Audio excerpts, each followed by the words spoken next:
talk about the title is Categories are Sheaves of Manifolds. Great, thanks. I'm glad for this chance to speak for you all today. It's truly unfortunate that we moved rooms. I had some some surprises on the back of the boards in the other room. But they were just to save time, so here we go. So I'd like to put us in the following frame of mind. Allow me to be ambiguous for the next 8 minutes. So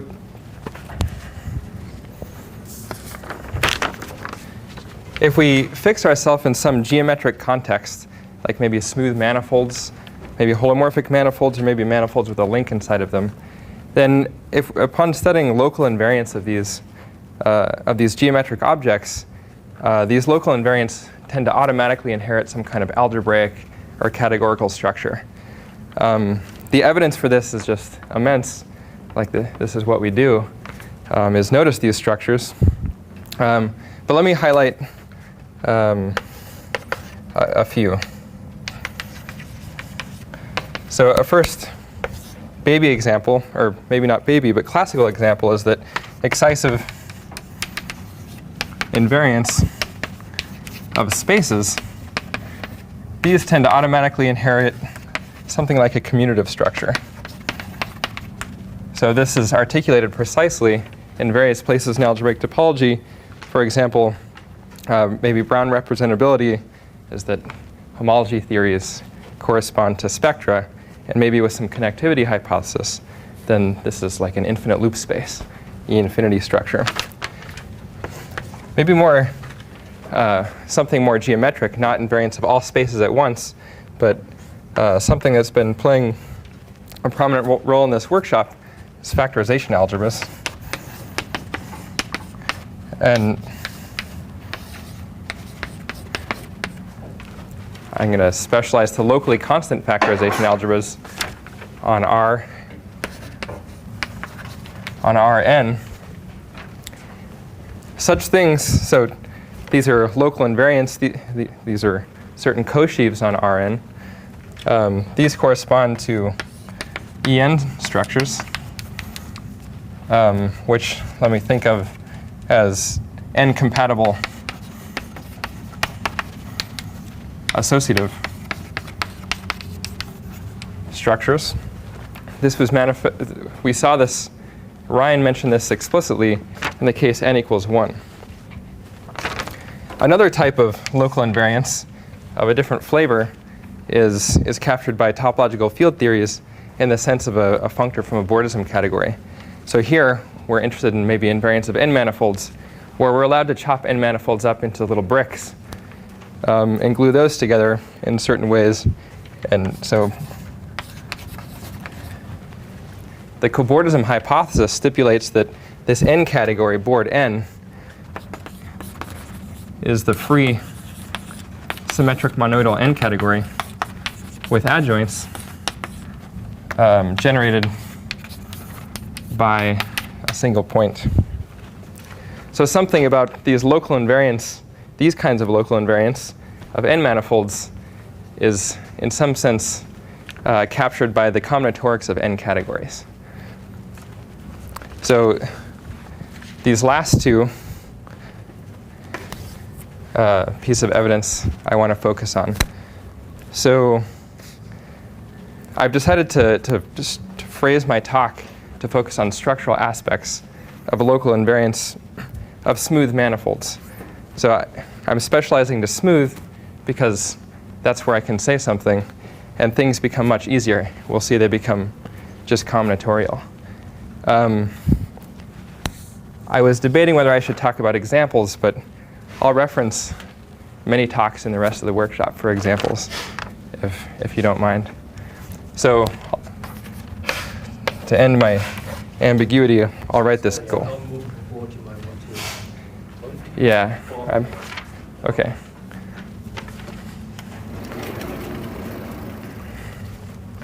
So the goal in this talk will be to develop a homotopy theory of local invariants of n manifolds, by which I mean smooth n manifolds. Let me indicate what I mean by local invariance. So there's two types of locality I want to capture by a definition of a local invariance. One I'll refer to as topological locality. So this, by this I might mean something like sheaves or co-sheaves on n manifolds, and n manifolds being what they are, these things are determined by their value on a basic Rn together with the action of the monoid of self-embeddings of Rn. And the other type of locality I want to highlight, I'll just refer to as cut-paste locality. And this type of locality is something more like cobordism. So gluing basic cells, maybe something like n simplices together, or something like this.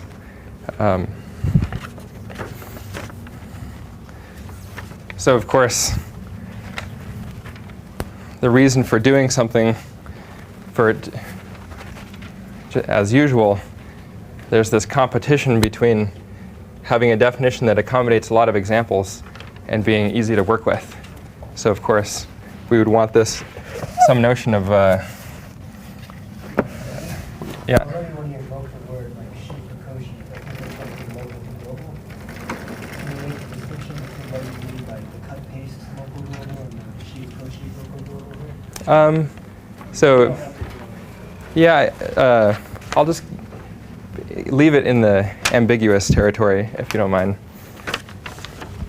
OK, so this is the main theorem I want to talk about that's with Nick, is that the collection of weak n categories with adjoints is the same as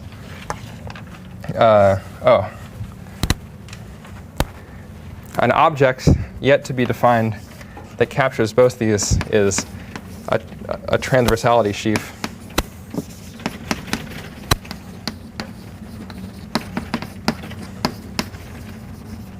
And I'll just kind of denote this like this. So this thing that I haven't yet defined, the collection of them on framed n manifolds is the same as weak n categories with adjoints. So the utility of something like this maybe isn't evident just by me writing it. For one, I haven't defined what's on either side of this. But something over here, there's lots of examples.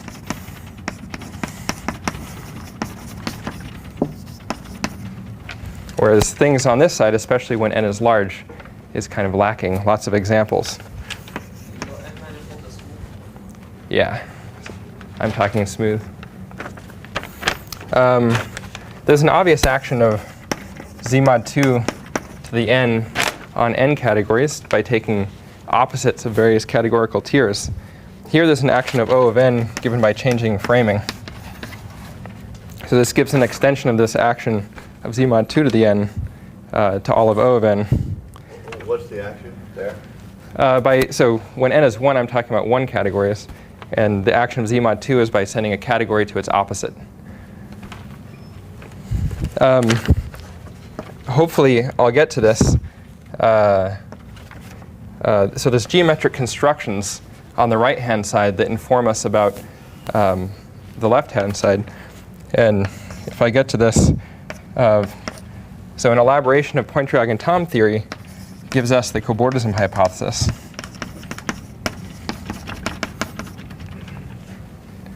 And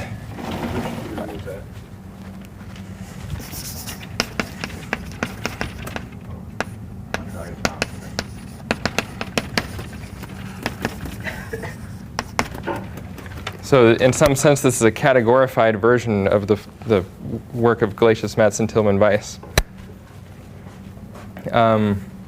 And then a last point that I'll mention before I start doing Tom theory is about transversality. Sure. I mean, just adding to your speaking with you. Okay. You know, just for those who don't know what it means, I mean. Oh, yeah. It's essentially transversality. Yeah, right. So transversality will definitely come up, well, as evident by that symbol. Then there's an operation that's just formal. By formally declaring something to be from being transverse to some given submanifold, you just declare it to be transverse to its Poincare dual. So there's some kind of duality happening here. And that makes some kind of duality on at least what will turn out to be some restricted class over here. So Poincare duality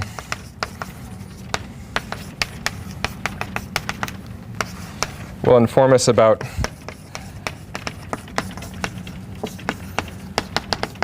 Koszul duality for the class of n categories with adjoints, otherwise known as EN algebras. I might talk about these later on.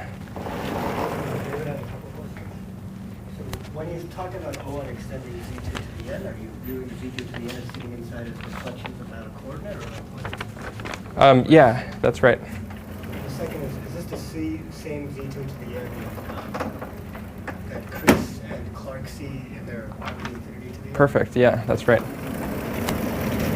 I thought that was something about the moduli space of weekend categories rather than So then, a single weekend. so the moduli space of n categories is z mod 2 to the n. So each element of z mod 2 to the n gives you an automorph. Yeah. Okay. So yeah. It's like all that's an equivalence, but all your information is going to that. Do you learn anything on the other side? I don't. I guess I'm more interested in going the other way. So this is like the paradigm of replacing an n manifold by categorical data, which seems interesting to me. Okay, so sorry if that was too ambiguous. I'm going to do some more real math. Can I make a suggestion? Sure. The Lurie theorem is something you learn on the other side, because when you analyze the covariant pedigree, you get this freeness idea, which you can't express too easily on the geometric side. Great, yeah. So maybe if I can say what you just said again, the cobordism category is built out of moduli spaces of manifolds. So to say that a cobordism category is entirely combinatorial gives some combinatorial description of moduli space of manifolds, but that's extremely implicit. But it would be awesome if yeah. Okay, so here's a motivating construction.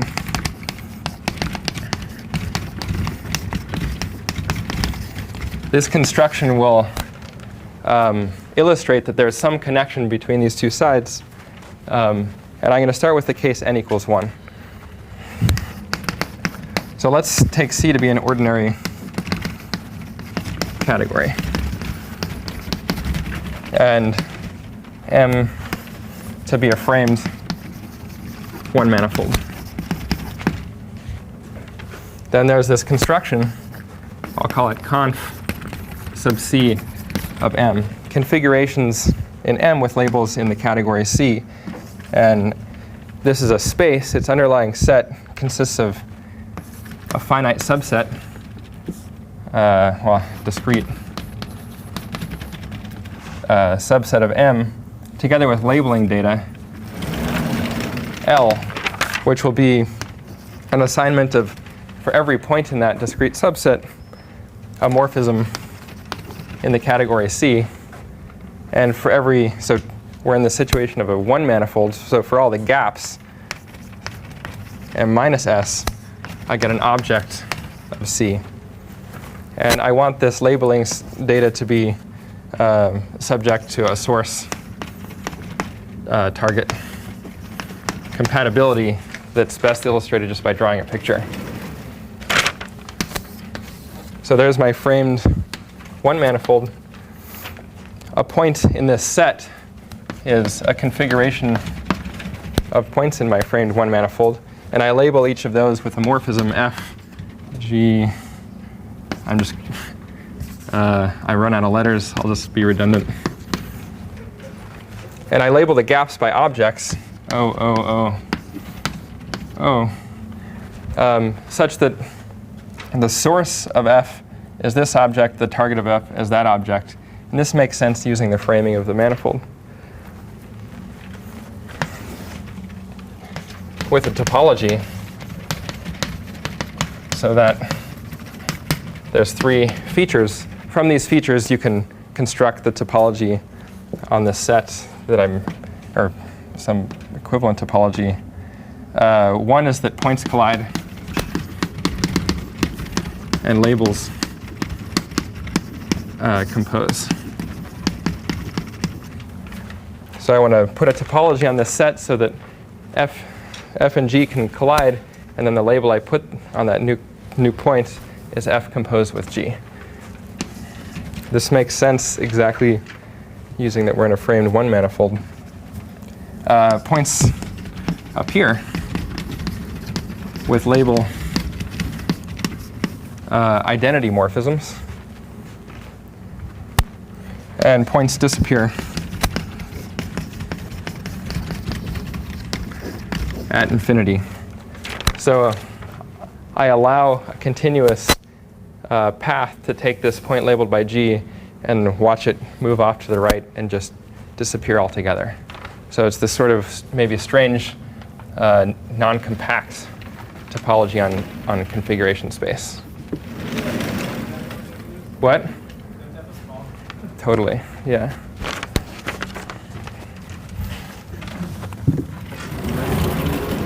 What? Where did framing come in? Framing came in to make sense of the source-target compatibility and for composing. So there's some functorialities of this space in the argument m. Given a framed embedding f from m into m prime, this induces a continuous map going the other way.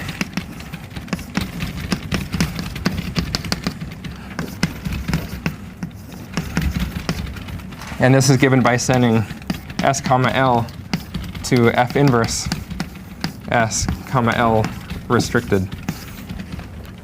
So I'll just draw this picture like this.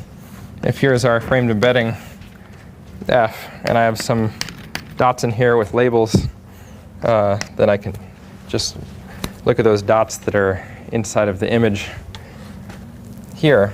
And in order for this map to be continuous, I need this kind of non-compact, that last feature over there. Watch that point move to the right. It falls out of the image of this map. It looks like it falls off at infinity.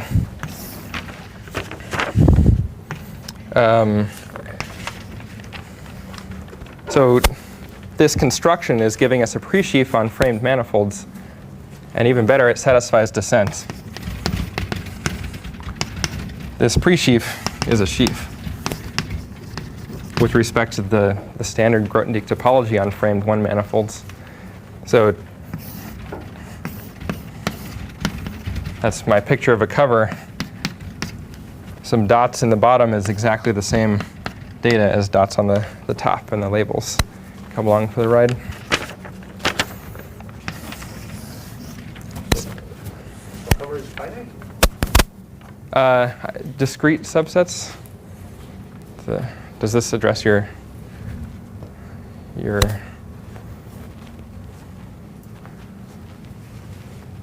does that?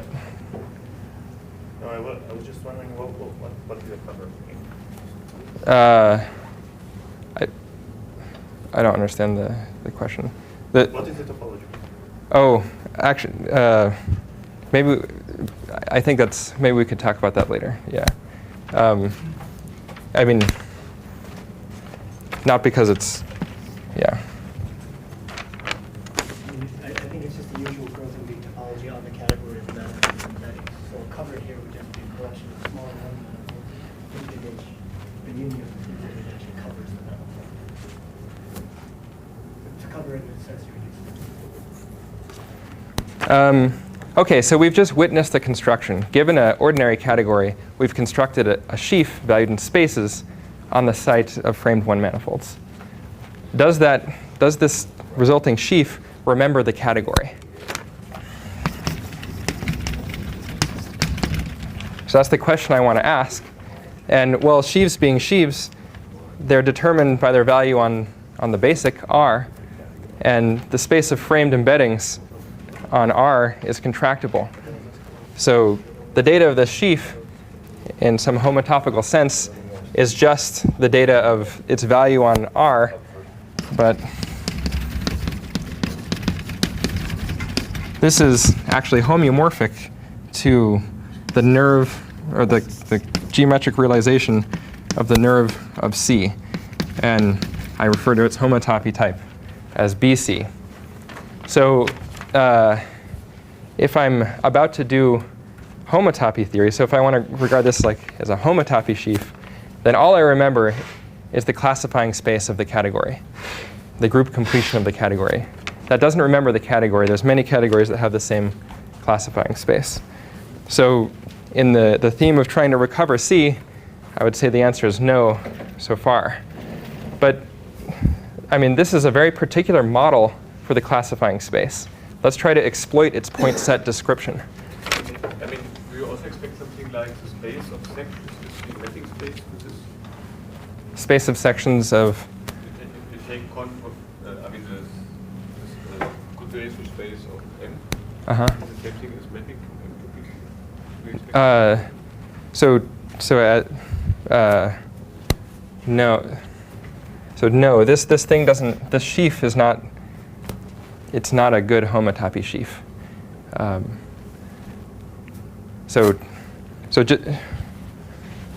If I decompose S1 into two hemispheres, then true, the value on each bit of my decomposition looks like R.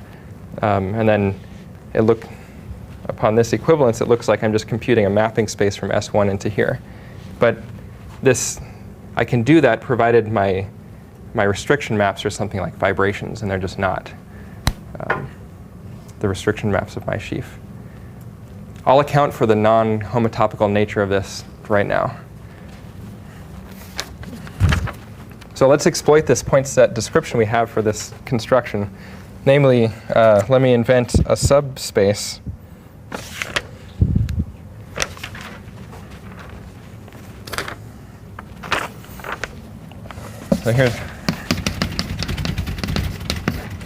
So there's a subspace, conf C of, I'll just focus on R, transverse to Z. So here Z is some, I'll say, finite subset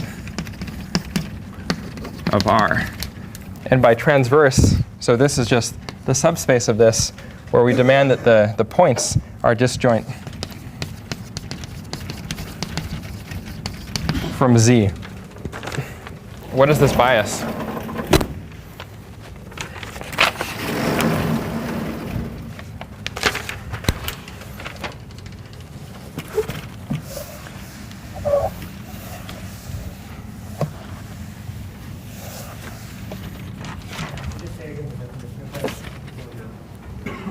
What? Could you say the definition of that again?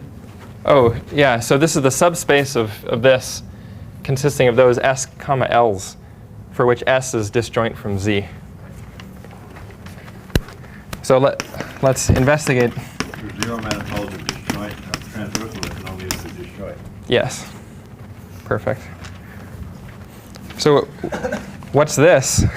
I might draw this picture. So there's the origin. And I'm considering a configuration space where the points aren't allowed to move across the origin. And I'm not, well, and there's some labeling data where I label the gaps by objects and the dots by morphisms. There's a map, which I'll say is evaluation at 0 to the set of objects of C.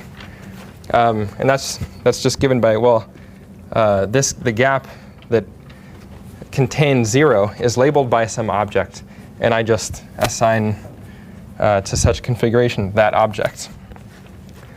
Oops.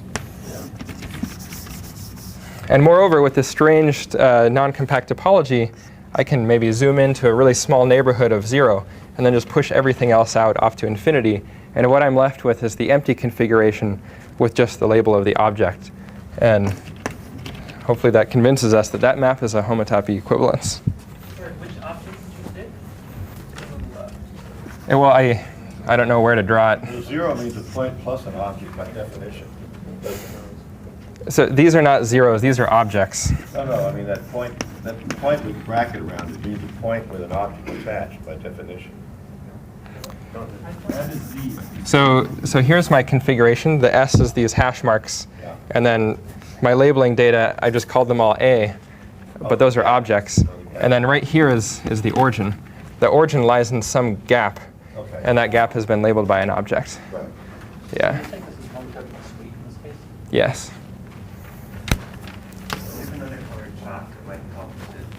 Great. Yeah. Good idea. Thanks, Chris.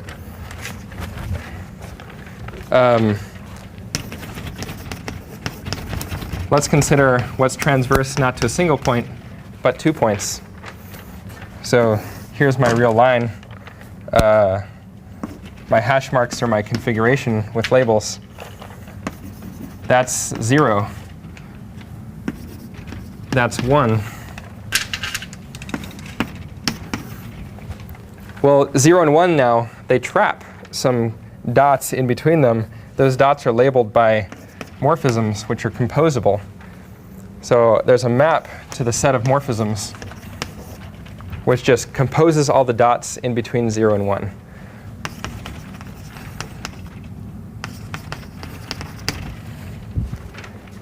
And you might convince yourself that that also implements a homotopy equivalence.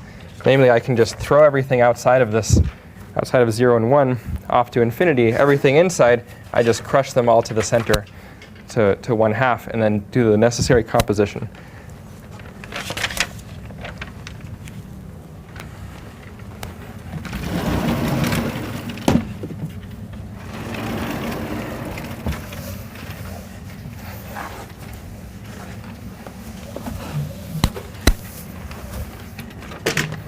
Did you see what happens if they're, what happens if they're both in the same gap? Like this? Is that what you mean? The two red points. Oh yeah, it would just yeah, it would be the identity, and that's nicely continuous. A lot of stuff you just compose it off. Perfect. Yeah. So it's the identity on the object labeled that the gap is labeling. Awesome. Yeah. So let me do one more exercise like this. Is conf on R transverse to 0, 1, and 2. So that, for maybe a same reason you could imagine, is equivalent to the product of the morphism sets over the object, the set of objects. And here, of course, we have the composition rule for our category to the set of morphisms.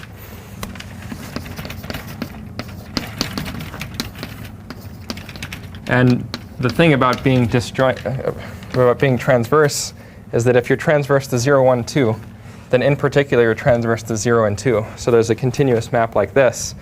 And this diagram commutes. So just like Hiro said, what we're doing is we're recovering our category in some weak sense. So what was on the back of a board was a definition of what I'm going to refer to as a weak category.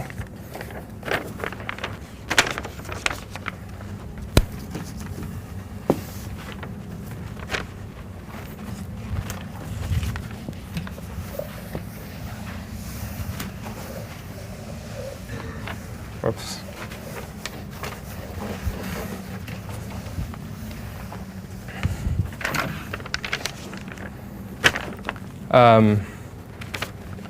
Maybe to answer your question, Uli.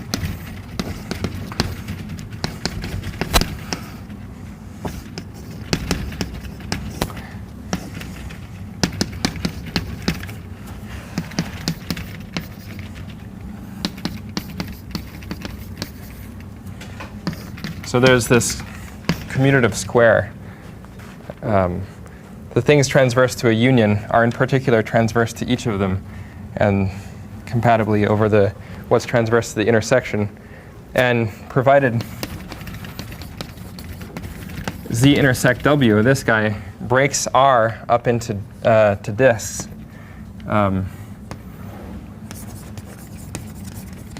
So I'll just say is non-empty. Then this is homotopy pullback. It's not true otherwise if Z intersect W is non-empty. So this is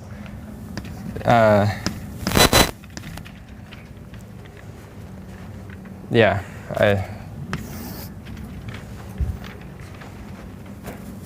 Okay. So what I was prepared to do is, we've encountered this thing which looks like a category in some weak sense. I was about to characterize what I mean by a weak category. Let me be brief, unless there's too many complaints, of course. A weak category is a functor. So this is what I mean by this. This is a definition from Rask.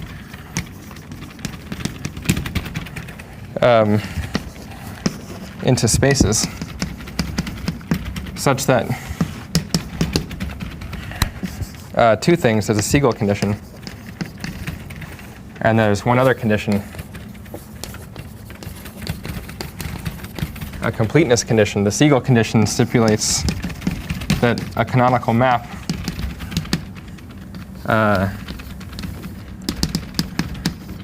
I realize if you haven't seen this before, this is not very helpful.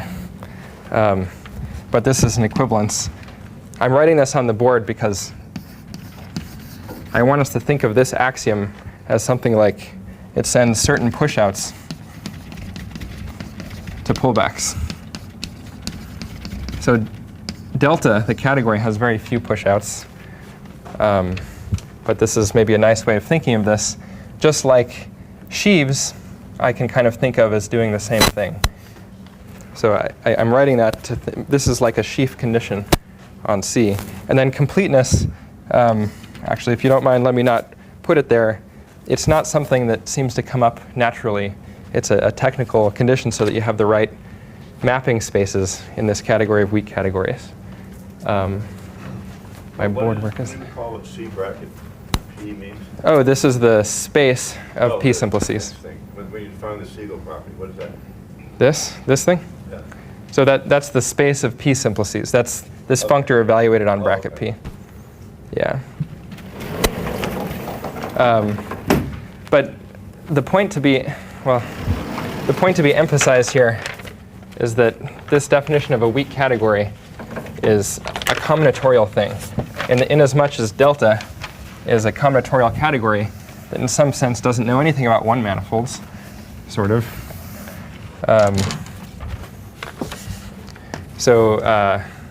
This is combinatorial.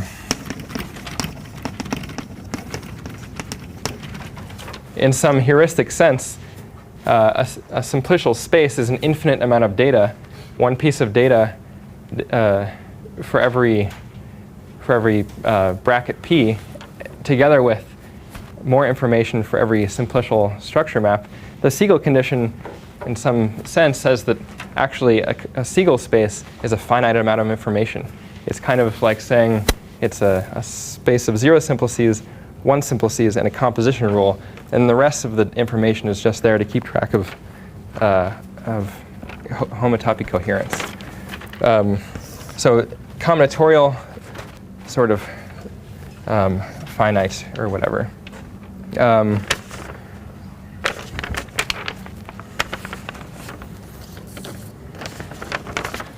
Here's an example that will be important of a Siegel space. So if I fix, this is a base space, it determines for me a Siegel space that I'll call omega x. And its space of P simplices is the space of pairs. First, an order-preserving map, call it A, into R. And then second, it's a continuous map, gamma, into X, such that gamma composed with A is the constant map at the base point. So this is an example of a Siegel space.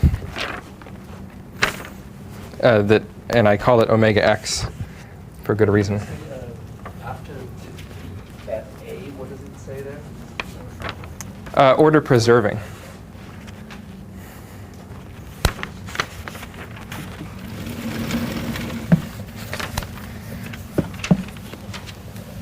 So there was this construction of configurations with labels in a category. And what I'm doing is axiomatizing what we came up with. On the one hand, we came up with something that was like a category but weakly in that sense. And now, what was that sheaf that had this notion of transversality? So definition, n equals 1. One man pitchfork. This is a category whose objects are pairs.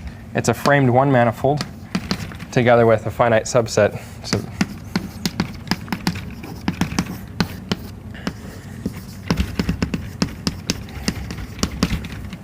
and a morphism from one to another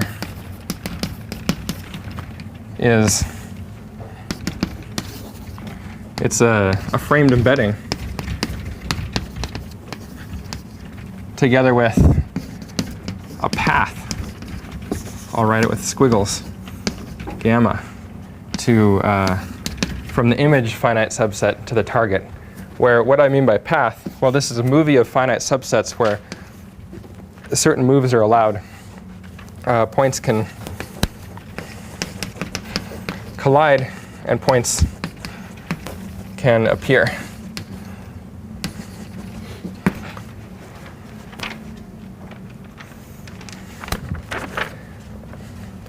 There's a subcategory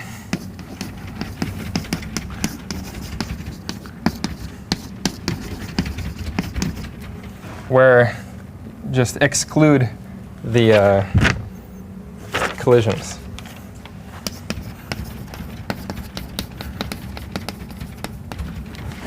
In these paths, points can only appear. The manifolds are all one-dimensional. One-dimensional, yeah. Does the end of this path have to be exactly z prime? Yes. Points not to be z prime. No. So in this no collision category, if the cardinality of z prime is too small, there's no. Points can appear. Right, So- but I'm saying that, like, so if f of z is a huge set, Yeah. z prime is tiny. That's right. Yeah. So this subcategory, just take it from me, has some notion of open cover.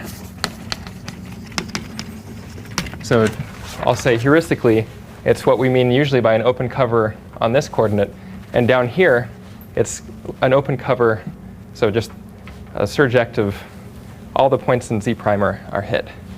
Yeah? Sorry, I didn't catch what gamma was. Gamma is a path of finite subsets. So it's a movie of finite subsets from the image finite subset to the target. So this category is being built so that I can axiomatize what I mean by a sheaf with transversality on one manifolds. So here's the definition. A transversality sheaf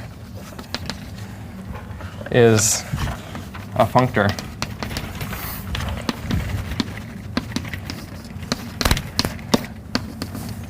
it's a pre-sheaf, I'll say valued in spaces, such that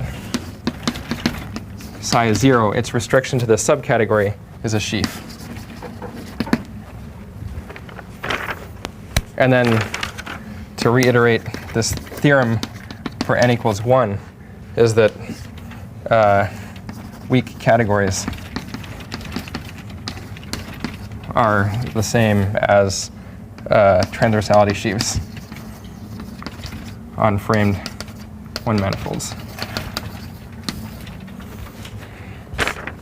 I had an outline for how this might go. Where's the weak But category?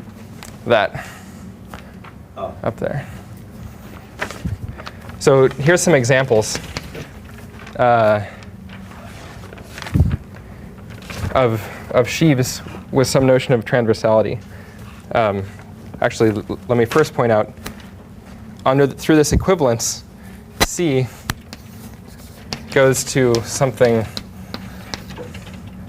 goes to conf sub C of blank. This sheaf with transversality that I constructed earlier. Going the other way, here's a sheaf with transversality. It assigns to this data a space, topologize appropriately, of n manifolds properly mapping onto my given one manifold so that that proper map is transverse to the finite subset Z. This is some sheaf, and through this it constructs for me some category. And that category is the cobordism category of n manifolds as a one category.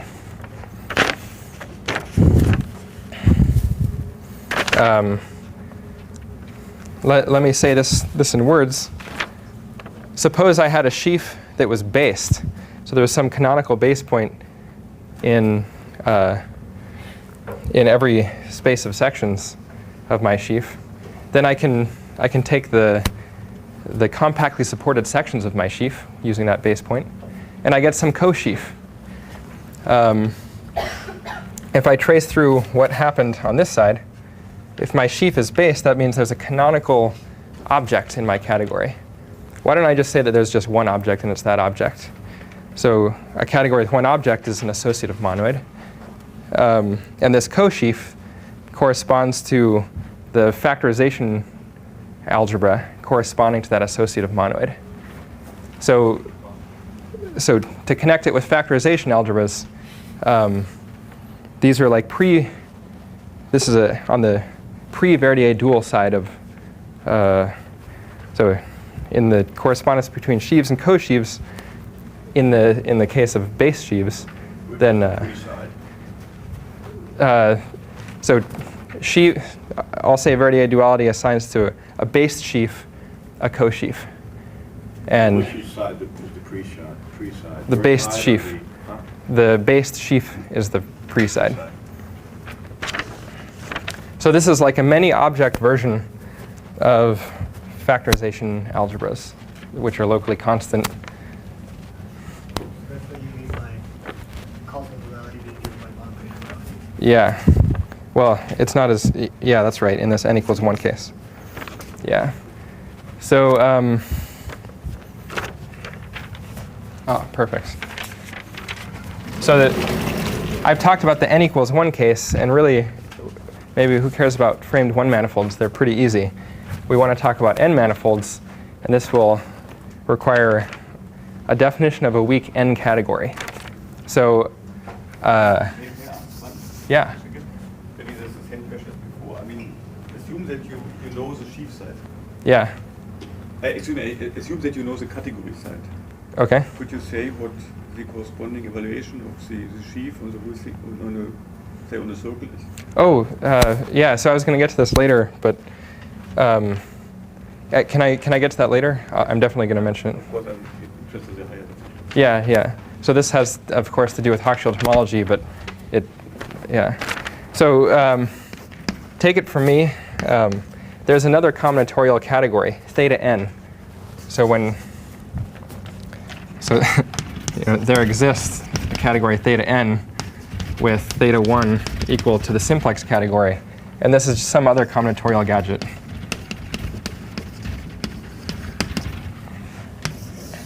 Defined by Berger.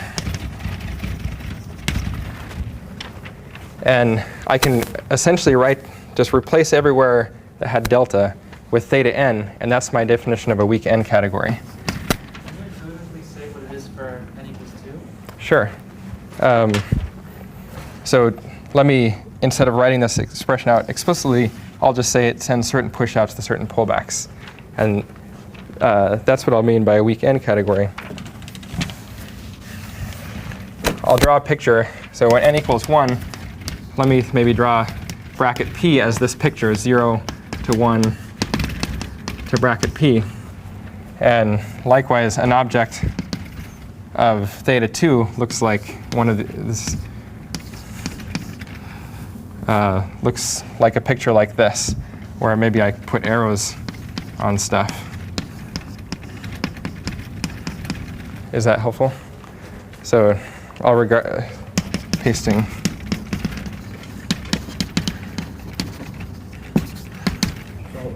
It's like all the things you can do. Yes.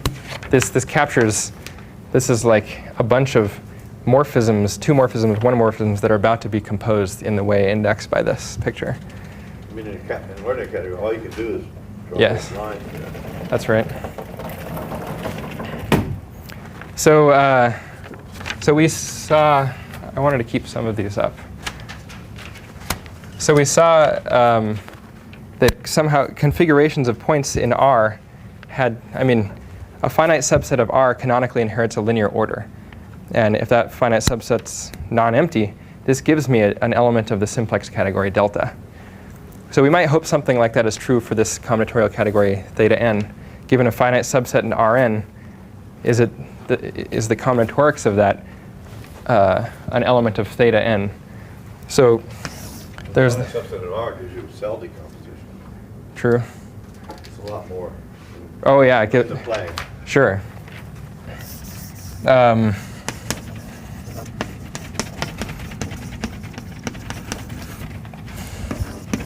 Theta n localized at this subcategory whose maps are induced bijections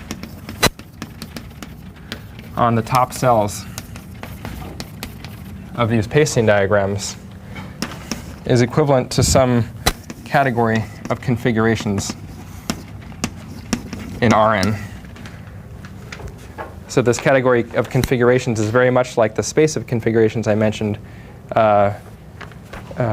So a point is a finite subset of Rn, and a path, or an amorphism is a path of finite subsets where only collision appearances and falling off at infinities are allowed. So if we were to try to model n categories using configurations of points in Rn, well, that's just a bad idea, because this does not look like theta n. It looks like some localization of theta n, which is interesting on its own right. Can you say that last sentence again? Why, if we were going to try to do what?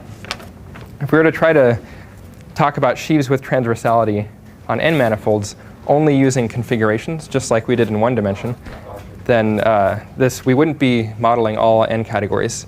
We'd just be modeling some which are W local. Did you have the same problem for n equal to 1? No, so W in that case is the identity, is the trivial category.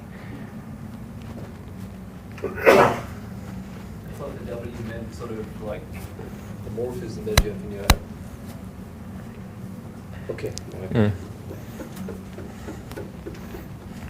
Okay, I feel like I should cut to the chase a little bit, because there's going to be, my notion of a sheaf with transversality can't just use finite subsets. So I'm going to erase the n equals 1 and replace 1 by n, where this is not a finite subset, but a compact subcomplex, the details of which you have to be careful about, and I'm not going to say right now, where this is a framed n manifold, and a morphism is a framed embedding together with a path of subcomplexes, so that strata can collide and strata, replace points by strata can appear.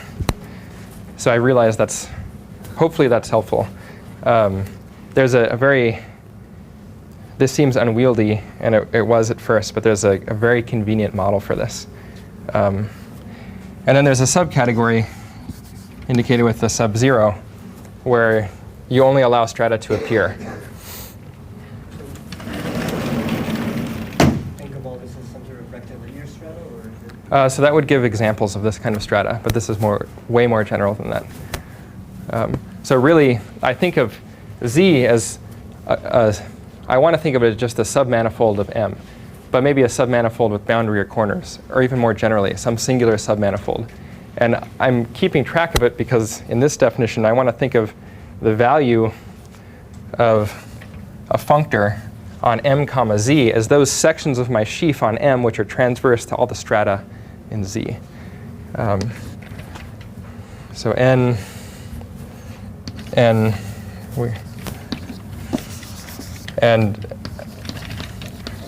I haven't explained at all why this accounts for having adjoints. What? Can you read this definition again with your changes? Yes. So a sheaf, a transversality sheaf, is a functor from this category, whose objects are pairs manifold and transversality test data into spaces, such that when we restrict to when the strata can only appear, then this thing forms a sheaf. So it's like it sends certain push-outs to pullbacks. And this thing, N-man pitchfork, is a one category, right? Yes. So, and do you mean like an honest one category No. or an infinity one? Yes. What? I mean a quasi-category. There's an explicit construction as a simplicial set. Yeah. So that's the main theorem. Now, What's the idea of a transversality sheaf in this new setting? so we're maybe let me start from the point of view that we're okay with sheaves on framed N manifolds. A lot of examples of sheaves on N manifolds have some natural notion of being you know how to declare a section of a sheaf to be transverse to a submanifold. So, for example, the sheaf of maybe Morse functions on a manifold, you might declare a section of that sheaf, a Morse function, is transverse to a subcomplex if the critical points are transverse to that subcomplex, for example. In fact, this is an important. Oh, I was going to keep this. So board N, as an N category with adjoints, it's given by this exact same expression. Corresponds to the sheaf with transversality. So a section of that sheaf is a properly mapping N manifold onto my framed N manifold, which is transverse to my subcomplex down here. So maybe if someone's familiar with it, I can take M to be Rn and this subcomplex to be some standard mesh. This is maybe a more familiar picture of board N as an N category. So this is as N category with adjoints. And in general, Gromov's H principle produces lots of examples of sheaves with transversality. So let me take a moment here and say, if I were to want to do this for something not like smooth manifolds, but conformal or Euclidean or something, then you just don't have Gromov's H principle for like holomorphic structures. Like this construction just does not work. So it requires, I think, substantial amount more thought. So this is specific to like a floppy category where you have partitions of unity and things like that. I know you said you didn't want to get into it, but could you say something about what the subcomplexes have to do with the framing of the N manifold? Presumably there's some restriction. There definitely is. So I'll say each strata has a trivialization of the Gauss map compatibly.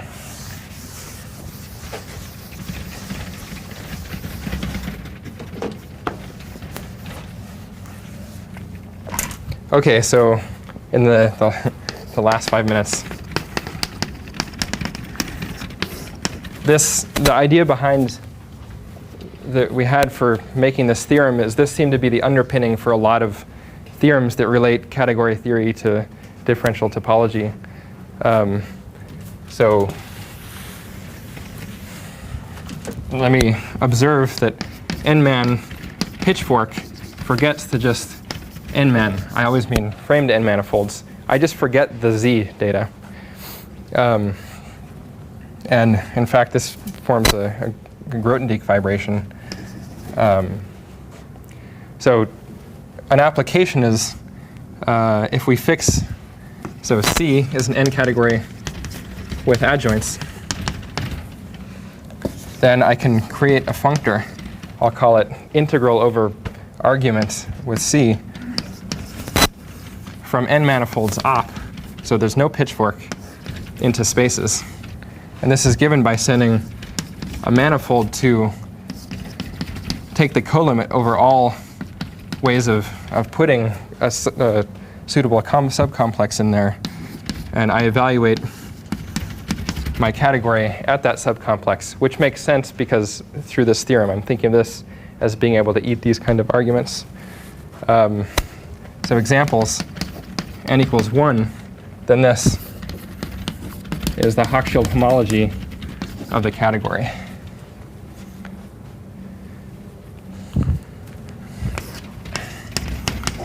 So an example of an n category with adjoints comes from an En algebra. I take it from me, the construction is pretty easy, but I don't have time. An En algebra, an n-disk algebra. So if C is an n-disk algebra, then I'll regard it as an n category with adjoints, and provided M is compact, this is the topological chiral homology.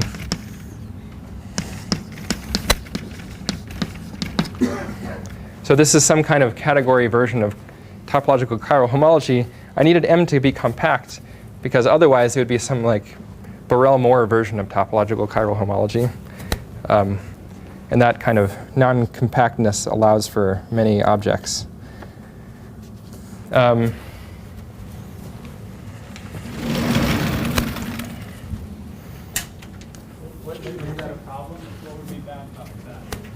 About what? What's the issue with non-compact? Oh, so there's no issue, but if I want to make the statement, this agrees with something else that you might know.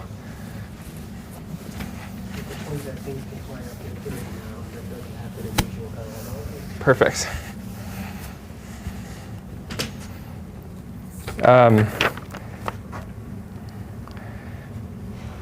So another application toward something like field theories is I can perform this integral not on n manifolds, but on k manifolds for k less than n.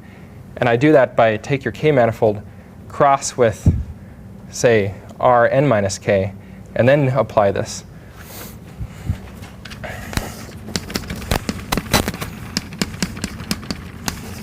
So if I think of this as an argument, this gives me a map from k-man op into spaces.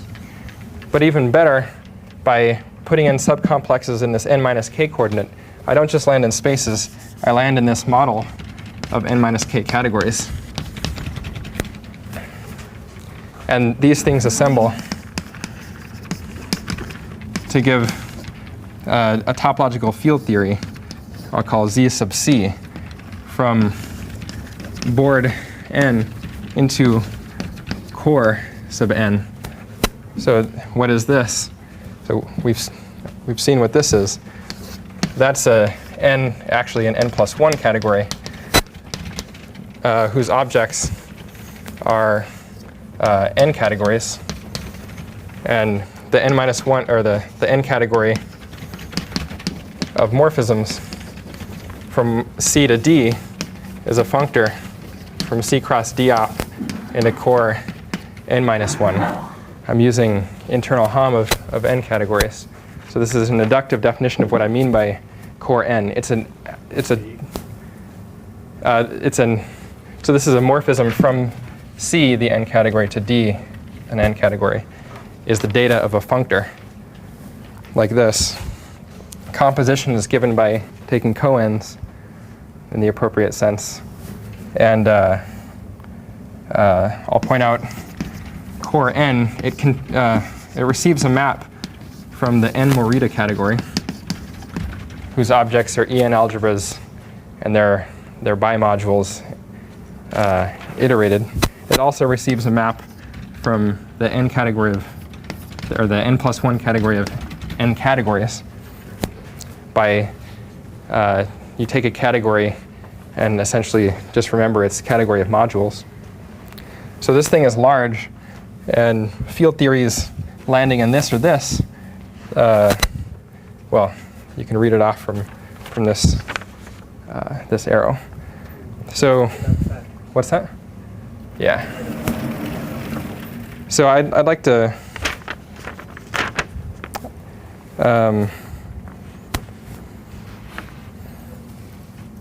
I'll finish by. So this is some kind of universal construction. Yes. All the theories factor through this construction. Well, these maps are not inclusions. This like sends a category to its idempotent completion. So. Oh, I see. Yeah. Lose information. Yeah. Universal losing of information. Sure. Well, that's sometimes very useful. So I'll end with a couple remarks that. So functors latting. So this construction, I didn't have time to say, it recovers familiar topological field theories. Like if you start with a braided monoidal category and an object, there's this Reshetikhin and Turayev construction for getting a knot invariant. So there's an elaboration by drawing pictures that I didn't have time for that recovers that and like-minded things of this sort. So it's not a different construction than those classical ones. I think of the analogy as CW homology versus singular homology. This is sort of some invariant, like coordinate-free way of capturing a lot of examples of field theories, so that you can identify structural properties to make actual computations. Unless you can appeal to universal properties, it seems hard. So I guess I'll stop there. Thanks for your attention. Any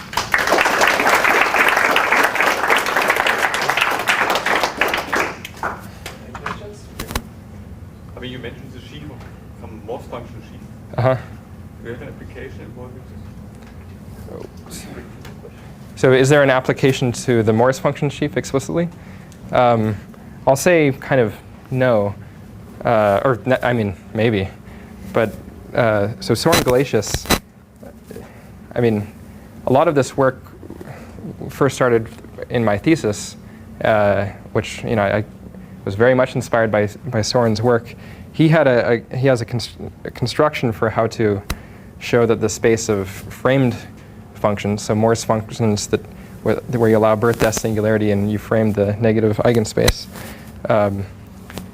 is contractible on a given manifold with boundary. And that construction is kind of, it motivates this kind of formalism. I don't know if, this is not answering your question directly, but these constructions come from examples. I haven't done the work yet to go back, but.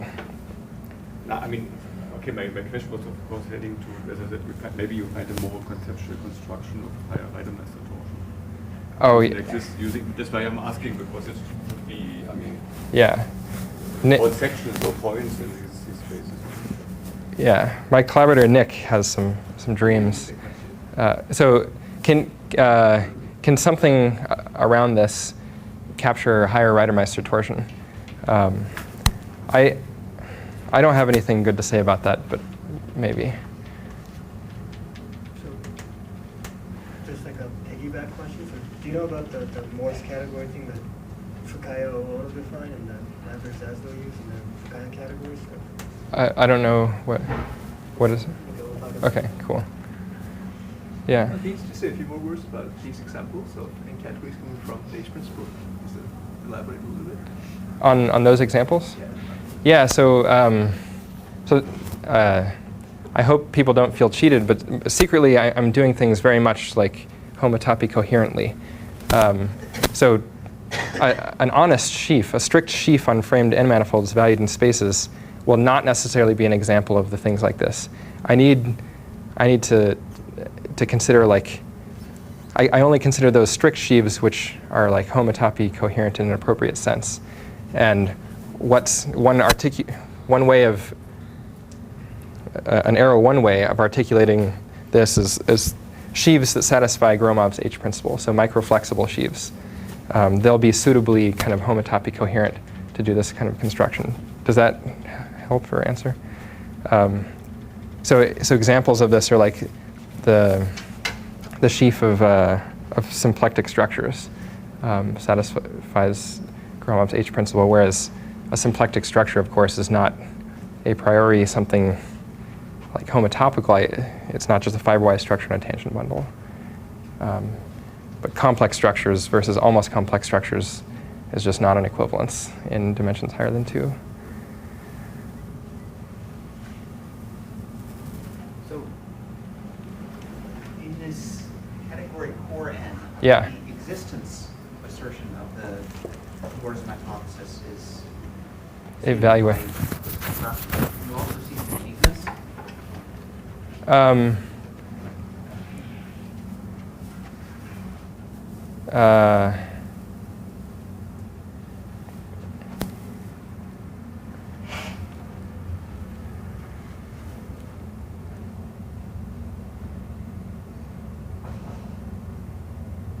So I'll say yes.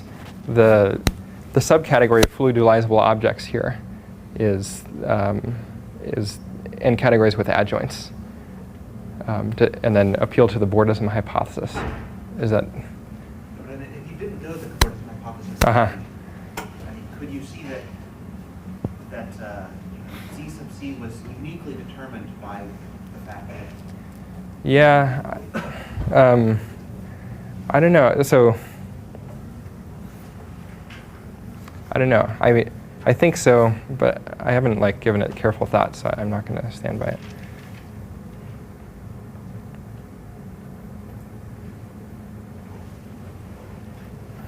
Any other questions?